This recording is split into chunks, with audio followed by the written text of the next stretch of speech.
Hey guys, it's Saoirse, and it's shadowy again. I'm sorry. I always say I'm gonna do this while it's still daylight, but there's like 2 hours of daylight. So here we are again, in the dark. But I have a tripod now, thanks to my friend, and I feel so fancy. So even though you can't see that, know that there is a tripod, and I still don't have professional lighting, but at least I have a tripod. So let's just get into it. I want to show you today the books that I'm going to be reading for my secondary class next semester. So I've told you I have a core creative writing class, and then I can choose another class, and they're more literature related. And this class is called Literature, Reading, and Mental Health, and it just sounded fascinating to me, but the real reason that I chose it is that my favorite book is on the reading list. I couldn't not pick that class when I saw that. I saw it and I was like, yep, that one. Nothing else matters, though there were some really interesting choices. But yeah, we'll get to that. So on the reading list for this class, there's a reason for each of these books, obviously. The first week, I'll just go, in order of how we're doing them. The first week is the Spectacle of Madness, and for that week we are reading King Lear, Shakespeare. You guys know I love my boy Shakespeare, so I've read this a few times. Maybe, I don't know if it was the first time, but I did read it for undergrad. I think it was like a world literature class or something, and I wrote my final paper on it, on the issue of nature versus nurture in childhood, and how it affects behavior growing up, because I was, trying to work through why does he have 3 daughters and 2 of them are evil and 1 of them isn't? It's been a long time since I read it, so I'm really excited. Yeah. Do you know the story of King Lear? I feel like Shakespeare is just universal, but not everybody knows this stuff. But it's a king and his descent into madness, and that is like one of my favorite things to read and write. The deterioration of mental health. So I feel like this class is really going to help me with my own writing, because I think it's important to study the things that you want to write in the books that you read. So through all of these books, I think I'm going to see like how mental health and mental illness is portrayed in writing, and what is successful and what isn't.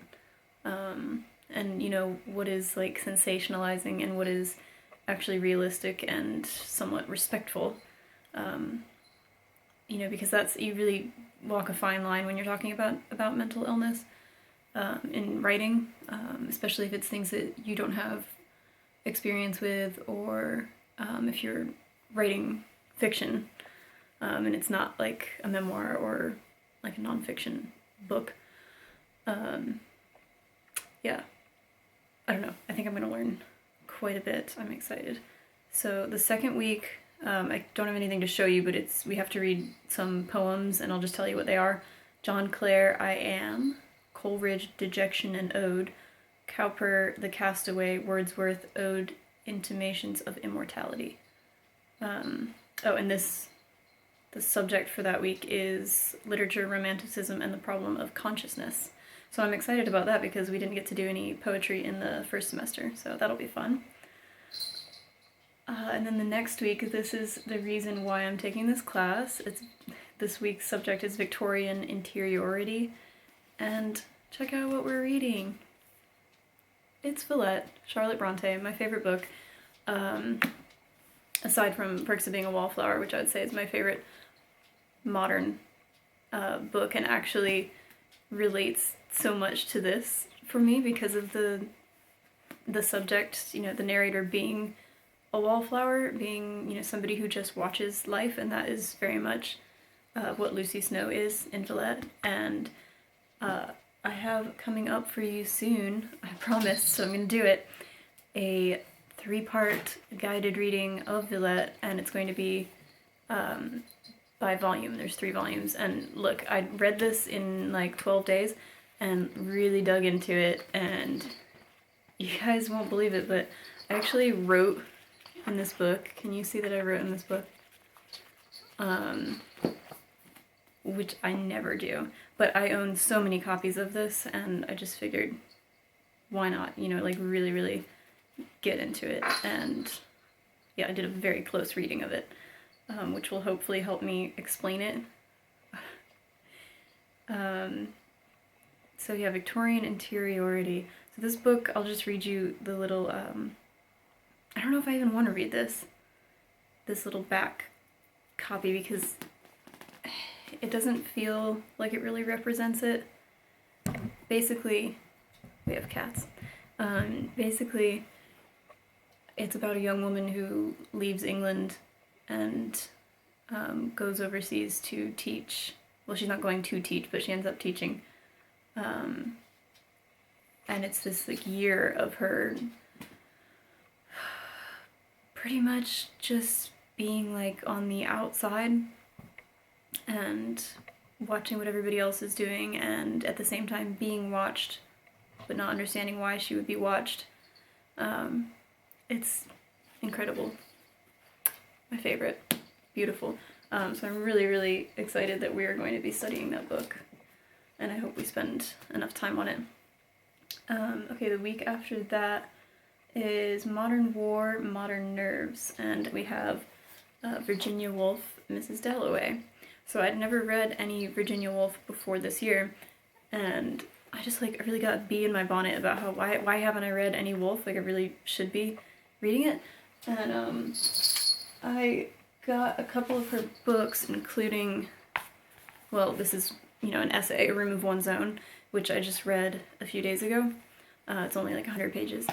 And that, I felt like I needed to read that before diving into any of her fiction, because in A Room of One's Own she discusses women in literature, women writing fiction and writing literature, or writing at all. So yeah, I thought that would give me a good like background. I always do extra work, like nobody told me to do that, but I keep busy. I keep real busy. So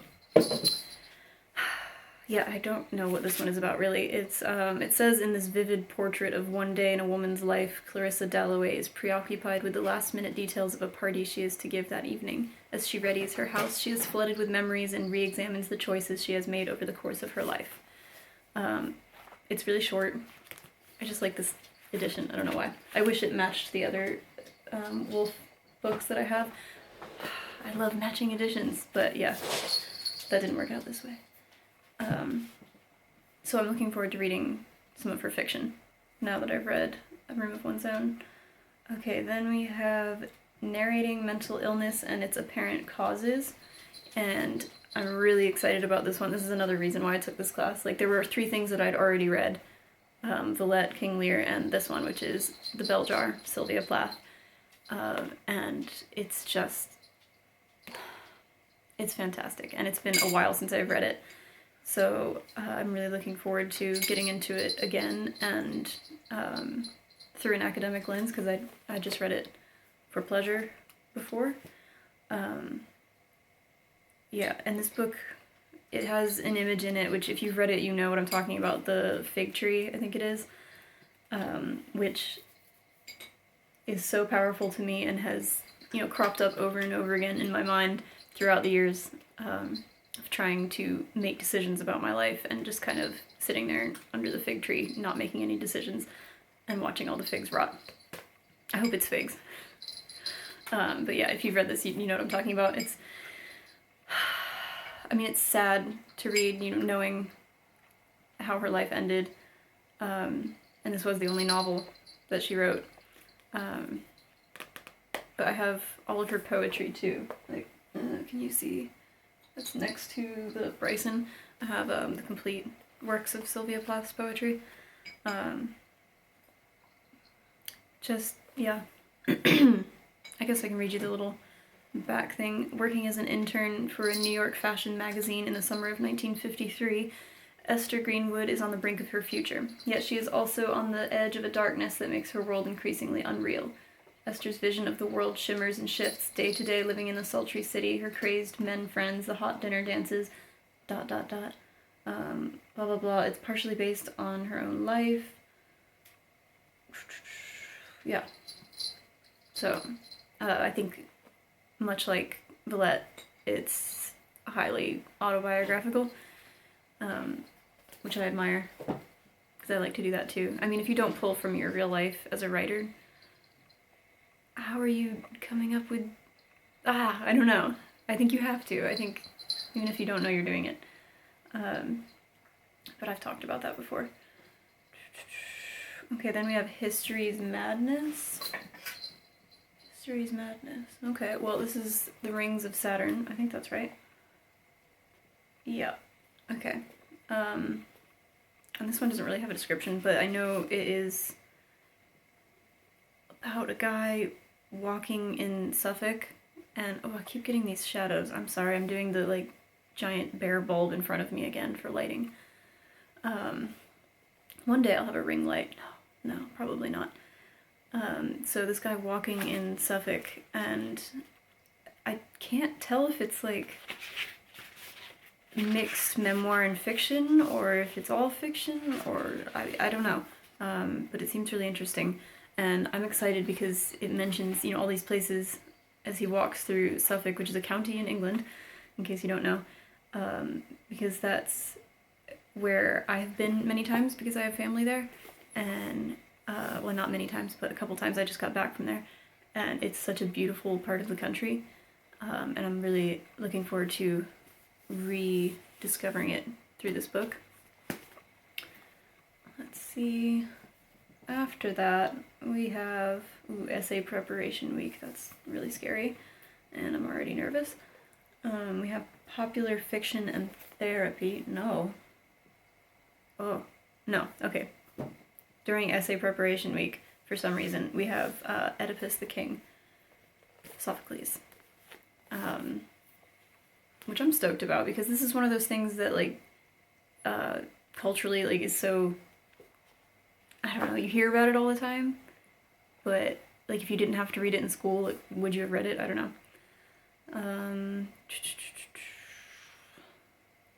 Okay, so Oedipus the King follows Oedipus, the man of sorrow, who has unwittingly chosen to enact his prophesied course by murdering his father and marrying his mother.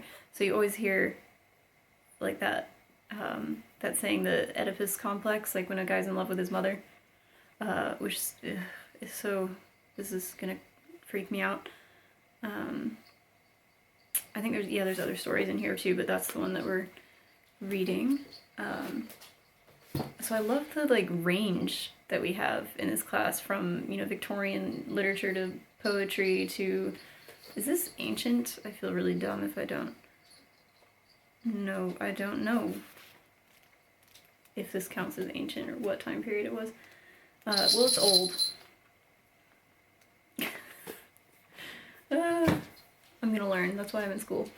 And then we have, you know, we have memoir, and we have I don't know what else. A lot of stuff. Oh, we have plays. So plays, prose, poetry. A lot. Okay, so the next one is... This is popular fiction and therapy. And it is The Other Side of You by Sally Vickers. I'd never heard of this one before. I think wait, is this one a memoir? No. Maybe that's the next one. I think this is just, yeah, this is a novel. Okay, it says, one day a failed suicide, Elizabeth Cruikshank is admitted to the care of psychiatrist Dr. David McBride. There's a cat. She is mysteriously reticent, and it is not until he recalls a painting by Caravaggio that she is moved to recount her story. As her account unfolds, David finds himself unusually touched by his patient's story of her tragic dereliction of love and trust, and by a haunting sense that his elusive patient's life has a special resonance for the hidden other side of his own. Ah, interesting. Okay, that sounds cool. And this one was, I think this was more recent. 2006, okay. It's scary. Where's the time going? Because it's almost 2020. I can't believe that. Caddy, say hi. She's super confused. Well, maybe not, but it is a very different setup because I usually have a desk in front of me, and right now there's nothing in front of me except for the tripod, so she has to get on my lap. So she's managing. So then we have, this is looking like a lot. Does this look like a lot of things to read? Because I'm starting to panic. I was really chill about it. But the thing is, I worked ahead and I already read Villette, which is the longest book. And I think I'm going to read Mrs. Dalloway with what I have left of the break. So, next we have Writing One's Own Sickness. So yeah, this is the memoir. Okay. An Unquiet Mind by K. Redfield Jameson. That's what it looks like. It says she's one of the foremost authorities of manic depression and has experienced its terrors and cruel allure firsthand. While pursuing her career in medicine, she was affected by the same exhilarating highs and catastrophic lows that afflicted many of her patients. From her jubilant childhood to the disquiet that has dominated her adult life, she charts a journey through her own mind and those of others. That sounds really interesting, and you guys, I am obsessed with memoir. I love it, I love to read it, I love to write it. I think it is, as they say, stranger than fiction. It's fascinating. So, how many times can I say fascinating? Somebody keep count. Next we have only one part from Dubliners by James Joyce. I just got this cool edition because I liked it, but I don't even need the whole thing. It's, I think, is it a chapter? I don't know. I don't know how this book works. Is this like straight up fiction? Is this a bunch of stories? Is this a novel? I'm really not sure. And all I know is that I'm intimidated by it, and I always have been. But yeah, it's the chapter called The Dead. I can't find it, but yeah, we only have to read that part for some reason, but like I have issues and I need to just read the whole thing. I can't just read one piece of it, so maybe I will. Maybe, if not this semester, then eventually I will read it all. And then the last thing, and this is, oh sorry, yeah, it doesn't even have like a theme for the week, it's just conclusions. So it's that and T.S. Eliot, The Cocktail Party. So this is our other play with King Lear and The Cocktail Party. So I think that'll help too, because last semester I showed you those books and it was nuts, wasn't it? Like 500-page novels and just so many novels.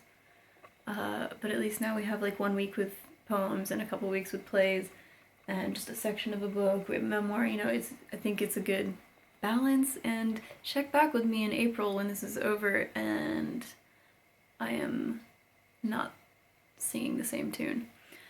Anyway, don't know what this one's about, and it doesn't say.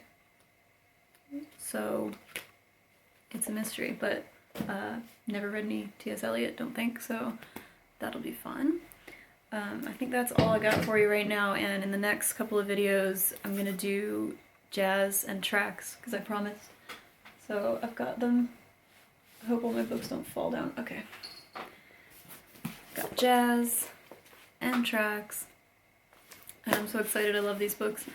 And then I swear I'm coming at you with that Villette guided reading, and it's gonna be for people who have read the book, want to read it as they're watching the videos, or I mean not at the same time, but you know, like read a volume then watch the video about it, or maybe you've, I don't know, maybe you just don't care and you want to watch them and you haven't read it, but it will be full of spoilers, the Villette videos, very spoilery, because we're going to be digging into like details from the book.